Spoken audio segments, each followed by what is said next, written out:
What if the most powerful move you can make is no move at all? What if your reality isn't shaped by your actions, but by what you consciously choose to starve of your energy? We are taught that power is loud, that influence is won through debate, through constant presence, through the sheer force of our will. But this is a profound misunderstanding of the physics of the soul. Imagine for a moment that every reaction, every justification, every petty argument you engage in is a quiet hemorrhage of your vital force, a slow leak of the very energy that gives you weight and substance in the world. What we're about to explore isn't just a forgotten philosophy or a psychological trick. It's a key to what the ancients called psychic sovereignty, a way to bend your reality, not by adding more force, but by knowing with absolute precision what to take away. Our modern world worships at the altar of availability. We are conditioned to believe that our value is tied to our response time. To be instant, to be accessible, to be perpetually online is seen as a virtue. But this is the architecture of the great psychic hemorrhage. It's not one single dramatic event that drains us.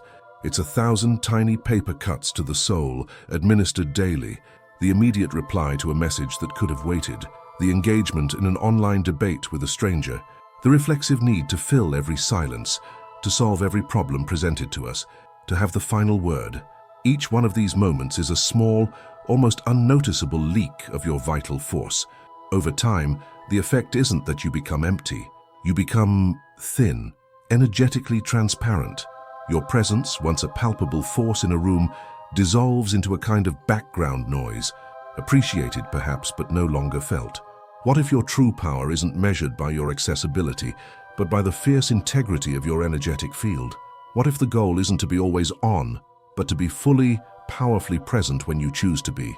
This isn't a new problem. In fact, the wisest minds in history saw this internal bleeding not as a social inconvenience, but as the central spiritual battle of a lifetime. The question is, how did they learn to stop it? Think of your consciousness not as a solid object, but as a field of energy. In its natural state, it is coherent, dense, and possesses a kind of psychic gravity. But the constant demand for reaction fragments this field. Every notification, every outrage, every demand for your opinion acts like a stone thrown into a still pond, creating endless ripples that prevent the water from ever becoming clear again. This is the state of psychic diffusion. And in this state, you can only ever react. You lose the capacity to originate.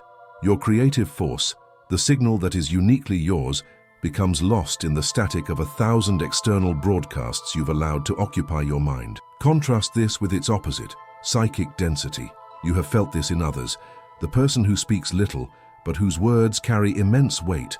The one who doesn't demand attention, but whose quiet presence commands the entire room. This is not a personality trait.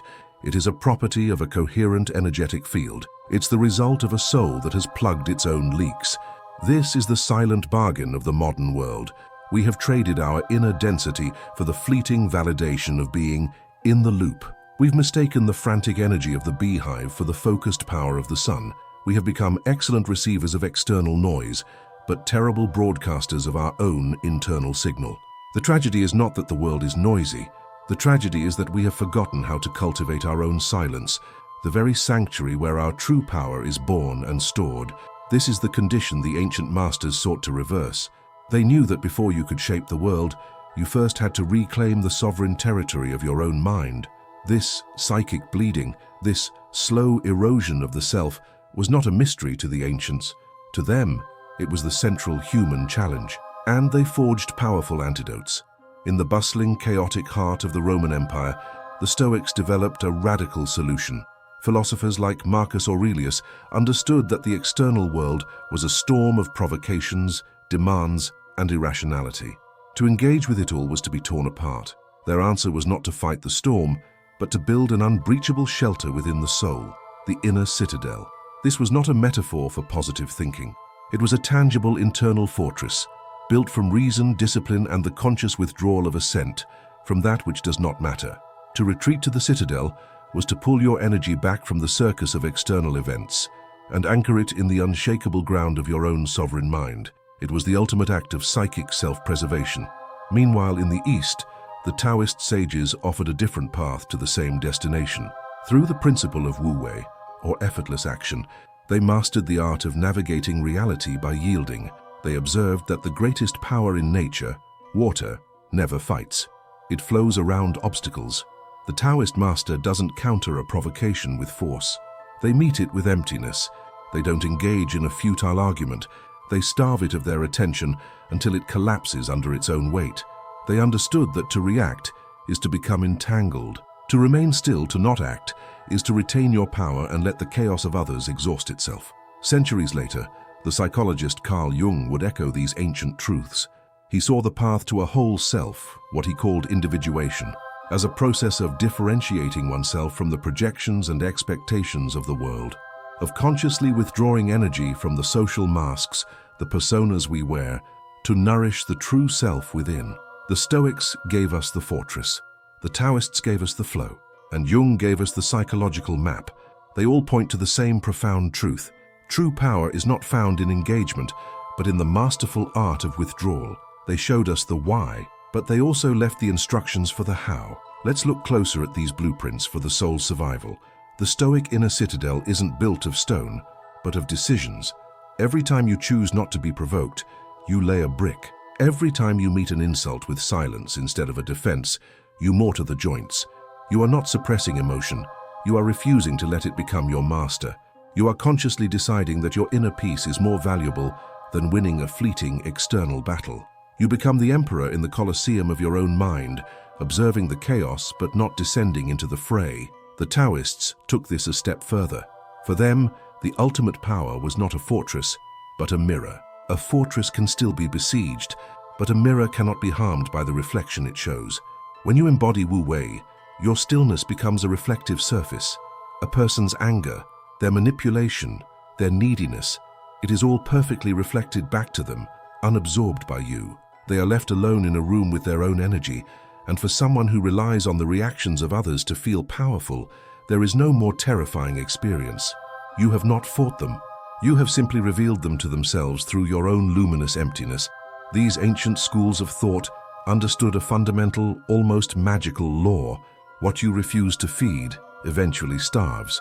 This applies not just to arguments, but to entire realities. They all recognize that our default state is one of unconscious reaction, a form of psychic sleepwalking, and in that state, we are not living, we are being lived by our circumstances. To break this spell, to truly awaken, requires a radical act, the deliberate and strategic withdrawal of our life force from the scripts the world has written for us. This is the great, unifying secret they all discovered. The outer world is a direct reflection of who or what commands your inner territory. So this ancient wisdom is fascinating, but here is the silent question we all ask. What do I do with this on a chaotic Monday morning? The answer lies in transforming philosophy into a set of tangible practices.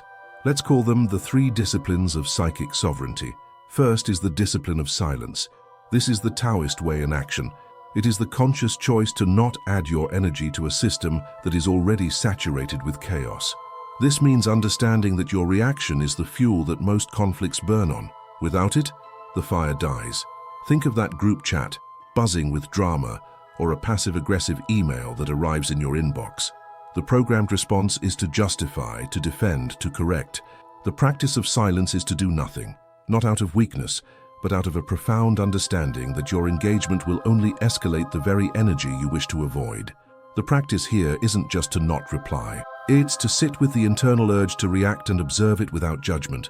Ask yourself, what is this situation demanding from my energy right now, and what happens if I refuse to provide it? You will be stunned by what the resulting vacuum reveals.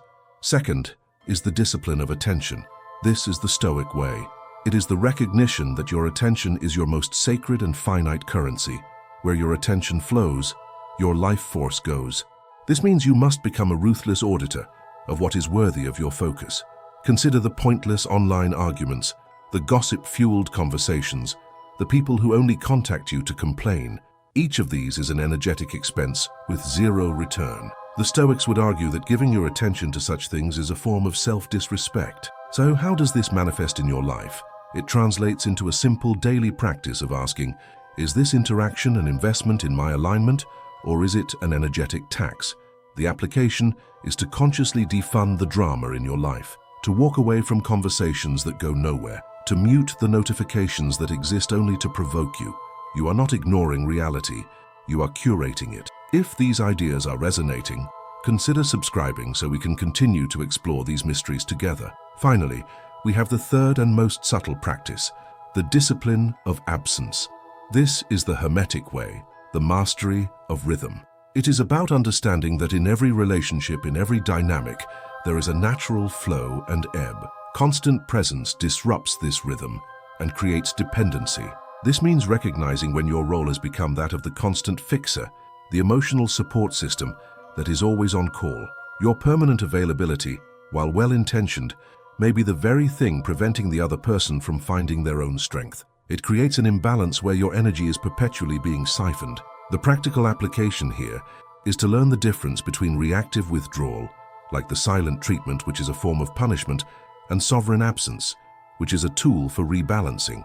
It is the choice to consciously pull your presence back, not to hurt, but to create a space for the other person to step into their own power, and a space for you to replenish yours. The question to ask is, what does my absence allow to emerge in this dynamic? These aren't just techniques.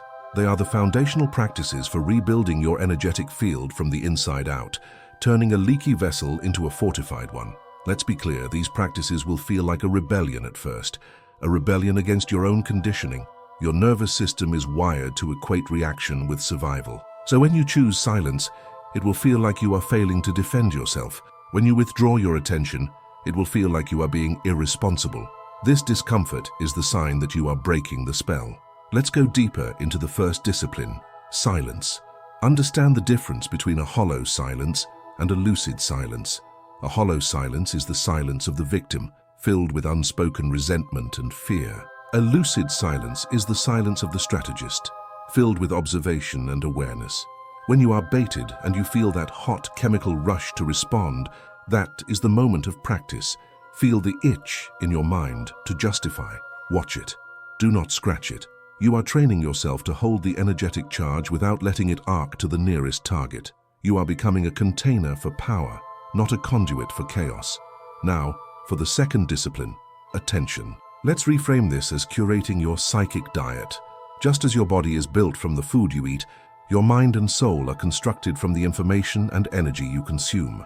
Most people are on a diet of pure energetic sugar, cheap outrage, empty gossip, and the validation seeking of social media. It provides a quick rush, followed by a crash, leaving you bloated with anxiety and mental fog. Your practice is to become a connoisseur of what you feed your soul. Before you engage with a piece of content, a person, or a conversation, ask, is this nutritious or is this poison? This simple question will radically transform what and who you allow into your inner world. Finally, let's expand on the third discipline, absence. This is the most misunderstood. People will call it cold. They will call it abandonment. That is because they have benefited from your constant, life-giving warmth. Think of it this way. The sun is constant, but the earth must turn to create night. Night is not a punishment from the sun. It is a necessary phase for rest, integration, and growth. Your sovereign absence is like creating a necessary night in a dynamic that has been stuck in a perpetual, exhausting day. You are not disappearing. You are allowing the system to rest and rebalance. You are giving your own roots a chance to grow deeper in the darkness, so that when you choose to turn back towards the connection, you do so from a place of fullness, not depletion. These three disciplines are not separate tactics. They are the interlocking pillars of a temple built inside of you, the temple of the sovereign self. So you've learned to build your inner citadel, to curate your attention, to master the rhythm of presence and absence. You've plugged the leaks. But what happens next is not what you expect. The real revelation isn't just that you become stronger, calmer, or more resilient. That is only the first layer. The true mind-bending consequence of reclaiming your energy is that you begin to fundamentally alter how reality itself interacts with you. Here is the twist. What if strategic withdrawal doesn't just protect you from chaos, but makes you energetically invisible to it? Imagine your inner state emits a specific frequency. When you are in a state of constant reaction, anxiety, and psychic diffusion, you are broadcasting on the frequency of chaos. Naturally, you attract people, situations, and dramas that resonate with that signal. It's not bad luck, it's physics. But when you cultivate the deep, coherent stillness of the sovereign self, your frequency shifts. It becomes dense, stable, and quiet. Now, what happens when a chaotic signal, a manipulator, an energy vampire, a needless drama, tries to find you? It's like a radio trying to tune into a station that is no longer broadcasting on that band. It can't find you. It's not that you've built a wall they can't climb.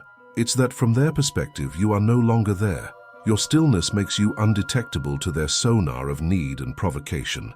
This is the deeper magic. You don't have to fight your demons anymore. You simply change your address in the unseen world. You are not hiding.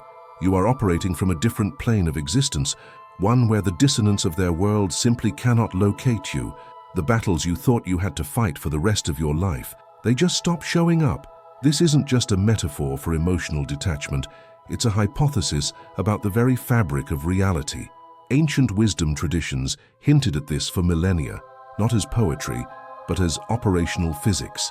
They spoke of becoming the eye of the storm or the unmoved mover. These weren't descriptions of a state of mind, but of a state of being that exerts a powerful, silent influence on its surroundings. Consider the implications. The goal is not to become better at navigating conflict. The goal is to cultivate a state of being where conflict does not recognize you as a viable host. It passes over you, like a storm that can find no purchase on a smooth, dense stone. This is why, after a certain point, the practice stops feeling like a discipline and starts feeling like an art. You are no longer just defending your energy.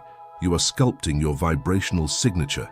You are consciously choosing the reality you wish to inhabit by becoming a resonant match for it, and by extension, a resonant mismatch for everything else.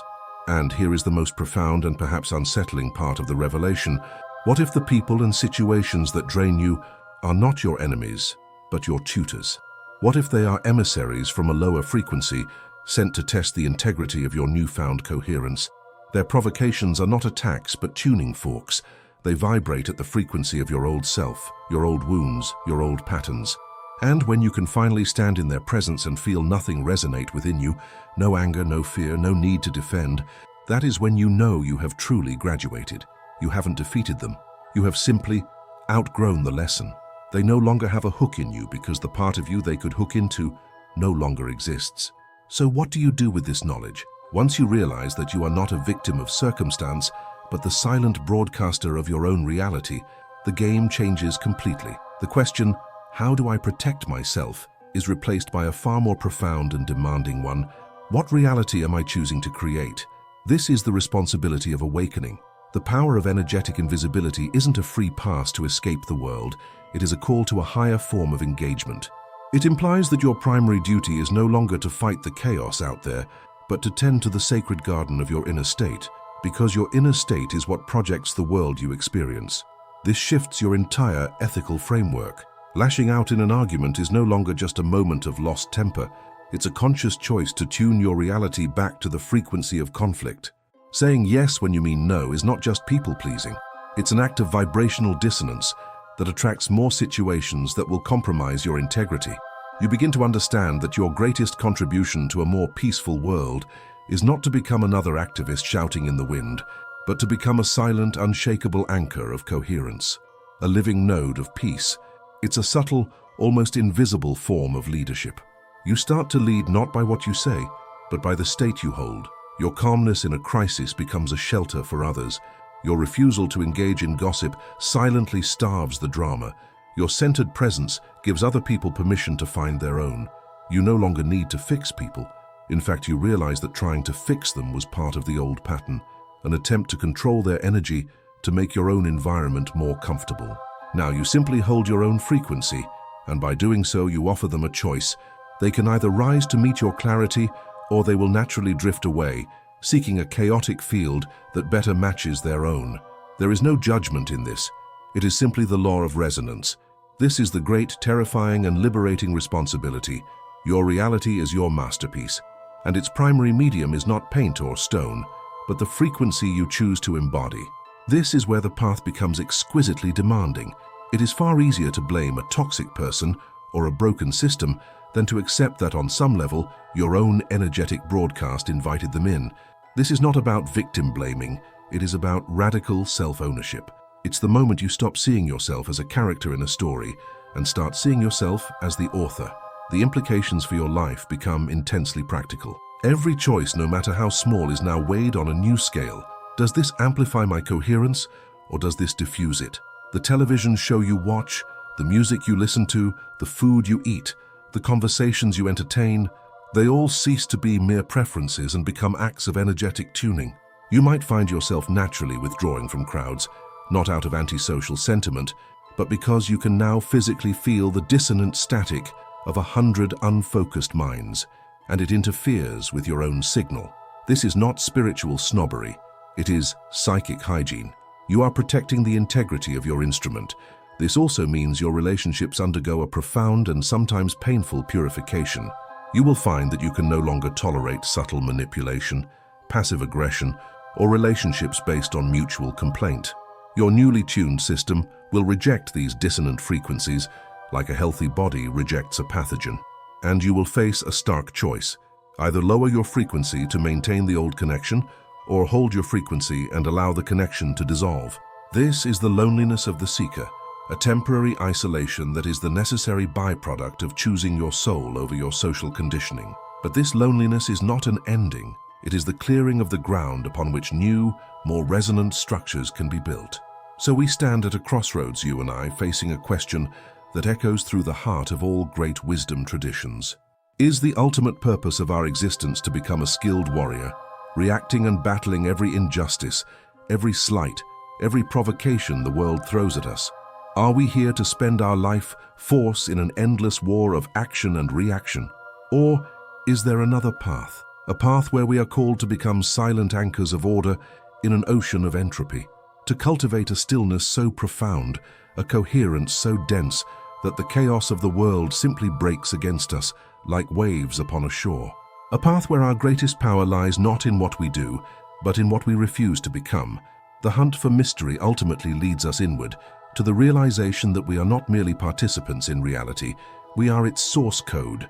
The frantic chase for external power, for validation, for the last word, is a game designed to keep us from discovering this, to keep us bleeding out our creative force into a system that feeds on it. To withdraw your energy is not to surrender. It is to declare that the game is over. It is to pick up your pieces and walk away from a board that was rigged from the start. The real you is not the piece on the board. It is the silent, observing presence that watches the game unfold. Perhaps the ultimate act of power is to become so completely yourself, so anchored in your own being, that you no longer need the world to validate you. And in that stillness, you offer the world the only thing it ever truly needed, one less source of noise. A quiet space where just maybe something new can be born. Like this journey? Hit subscribe for more mysteries, and that's our hunt for now. A wild mix of documented history and tantalizing what-ifs based on bibliographical sources. What do you think?